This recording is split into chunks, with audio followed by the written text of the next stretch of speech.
आदरणीय किसान मजदूर एवं युवा साथियों, इस समय कांग्रेस पार्टी में राहुल काल चल रहा है और राहुल के ऊपर राहु का अंतर्दशा चल रहा है। ये हमारे देश के ज्योतिषी कहते हैं। उसके कारण आज देश में राहु ग्रह बहुत खतरनाक होता है, यह आप सभी जानते हैं। उसके कारण आज देश में अशांति फैलाने का असफल प्रयास किया जा रहा है। आप सभी जानते हैं कि आज़ादी के बाद भारत का बंटवारा मोहम्मद अली जिन्ना के मांग पर पाकिस्तान बनाया गया था। जिन मुसलमान भाइयों को पाकिस्तान जाना था, उनके पूर्वज चले गए। उसी बीच कितना खून खराबा हुआ, हिंदुओं का कितना अत्याचार हुआ, उसके बारे में आप मुझसे ज़्यादा जानते हैं, बताने की आवश्यकता नहीं है। जिनके पूर्वज यहाँ भारत में रह गए, क्यों रह गए, क्या सोच के रहे, आज पता चल रहा है कि वो दूरदर्शी थे। उन्हें अंदाज था कि अगर हम पाकिस्तान जाएंगे तो आने वाले समय हमारे पीढ़ी के लिए बहुत खतरनाक होगा, इसलिए शायद वो नहीं गए। आपको बता दूं कि बंटवारे के समय पाकिस्तान में मुस्लिम भाइयों का संख्या 4 करोड़ था, जो आज की स्थिति में 25 करोड़ 22,06,330 हो गया, 303 हो गया बोल रहे हैं। वहीं हिंदू बंटवारा के समय पाकिस्तान में 56 लाख थे, जो आज की स्थिति में 55,38,303 रह गए हैं। सोचिए आप, हिंदुओं की संख्या क्यों नहीं बढ़ी? आज हिंदुओं के ऊपर वहाँ क्या हो रहा होगा, समय समय पर खबर मिलता है। भारत में बंटवारा के समय मुसलमान भाइयों की संख्या 2 करोड़ थी, जो आज की स्थिति में लगभग 22 करोड़ हो गया है। अब बताइए कि मुस्लिम भाई सुरक्षित कहाँ हैं और हिंदू भाई कहाँ सुरक्षित? हिंदू भाई पाकिस्तान में सुरक्षित नहीं। अगर सुरक्षित होते तो आज उनकी जनसंख्या बहुत बढ़ गई होती। और वहीं देखिए, मुसलमान भाई 2 करोड़ थे बंटवारा के समय में, आज उनकी संख्या लगभग 22 करोड़ बताई जा रही है। कितना अंतर है।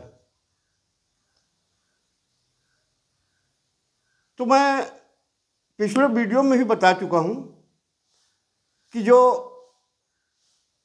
भारत में हमारे मुस्लिम भाई हैं, 80% वो शांति और सुकून से ज़िंदगी जीना चाहते हैं।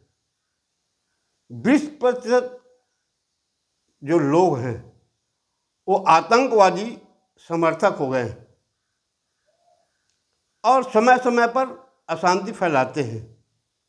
अभी तो नवरात्र त्यौहार के पहले, कुछ दिन पहले,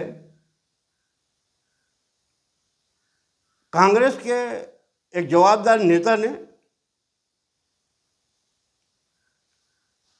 आह्वान कर दिया कि लोकतंत्र हम नहीं बचा सकते, मैं नहीं बचा सकता, विपक्ष नहीं बचा सकता।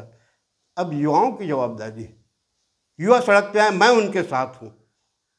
उसकी नीयत देखिए आप, वो क्या कराना चाहता है। लोकतांत्रिक ढंग से चुनाव में पिछले लोकसभा में 3 बार हार चुका है। अपने पहले तो देश में अपना संगठन बनाया, त्याग किया, जो जितना सीट दोगे मैं ले लूँगा, मगर मोदी जी को हटाना है। विदेश में जाकर के ये खुद बोल रहा है कि मोदी जी को हटाना है, सहयोग दीजिए। इसके लोग जा रहे हैं। तो आज आप जो उसके कहने पर जो आतंकवादी विचारधारा के युवा सामने आ रहे हैं, उनको मैं बताने आया हूं आपके बीच में कि जो बोल रहा है कि मैं आपके साथ में हूं कांग्रेस के नेता, आपको मालूम होना चाहिए कि वो 1904 से 2004 से उसने अपना ब्रिटेन की नागरिकता ग्रहण कर लिया है। विदेशी नागरिक हो गया है। आप तो यहीं रह जाओगे ना।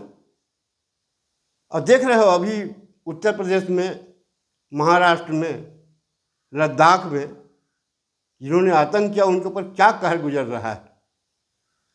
आप परेशान हो जाओगे। तो मेरा कहने का मतलब यह है कि आप उसके कहने में मत आइए। अगर समस्या है, जन समस्या है, उसके लिए आंदोलन होना चाहिए। और इस ढंग से सरकारी कार्यालय का तोड़फोड़ करना, पुलिस से मारपीट करना, ऐसा करने में क्या तकलीफ होगा आप स्वयं समझ रहे हो। इसलिए ये विदेशी नेता के पुत्र, विदेशी महिला के पुत्र के कहने पे आकर के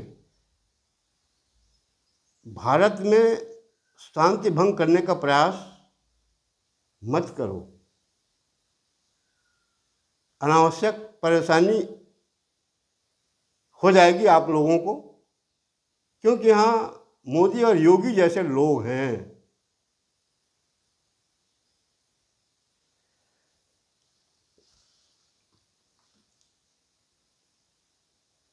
अब वो निराश हताश नेता ये चाह रहा है, अभी विदेश गया हुआ है, वहाँ भी विदेशी ताकतों से मिलेगा और अपना दुखड़ा रोएगा। तो विदेश में रुकने, वहाँ जाने के बजाय वहाँ रोने, समस्या उसकी वहाँ हल नहीं होगी। उसको अगर समस्या हल करना है तो मैं सलाह देता हूँ और कांग्रेस के और नेताओं को कि वो, उनके 3 राज्यों में सरकार है। अगर 2029 में लोकसभा में बहुमत पाना है तो 3 राज्यों में से किसी एक राज्य को मॉडल राज्य बनाओ और उसके नाम से देश की जनता से वोट मांगो। वैसे तुम्हारे तीनों राज्य में चुनाव जीतने के लिए जो अनावश्यक घोषणा किए थे मलाई वाला, उससे वो तीनों राज्य परेशान हैं। उसको ठीक कर लो और एक को मॉडल बना लो और उसको देश की जनता को दिखाओ कि वहाँ बेरोजगार नहीं रह गए, वहाँ बिजली बिल से लोग परेशान नहीं है, वहाँ भ्रष्टाचार से लोग परेशान नहीं है। ऐसा एक राज्य बना करके देश की जनता के सामने लाओ तो एक बार केंद्र में सत्ता तुम्हारा आ सकता है।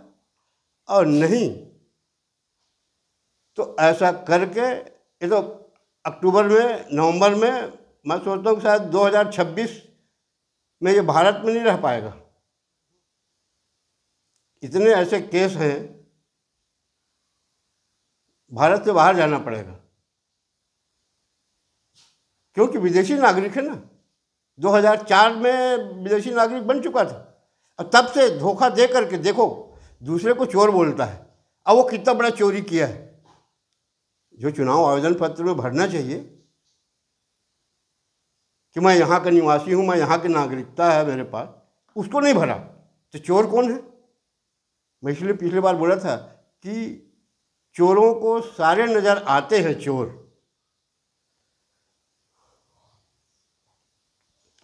और अंत में मैं अपने छत्तीसगढ़ के कांग्रेस कमेटी से लेकर के राष्ट्रीय कांग्रेस कमेटी के उन ईमानदार नेताओं से निवेदन करता हूं कि आप विचार करिए, क्या अशांति फैला करके आप सत्ता में आ सकते हो? क्या नहीं आ सकते। इसलिए ऐसी व्यवस्था करिए, अपना थोड़ा चारित्रिक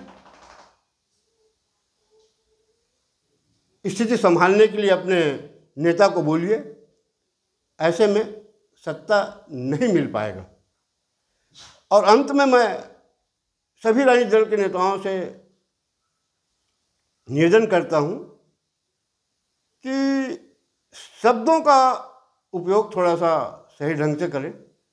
किसी के माँ को, किसी को मारने की अब शब्दों का प्रयोग ना करें, ताकि आपके स्वाभिमान में कोई धक्का न लगे। वैसे तो कांग्रेस में अभी हल्ला चल रहा है कि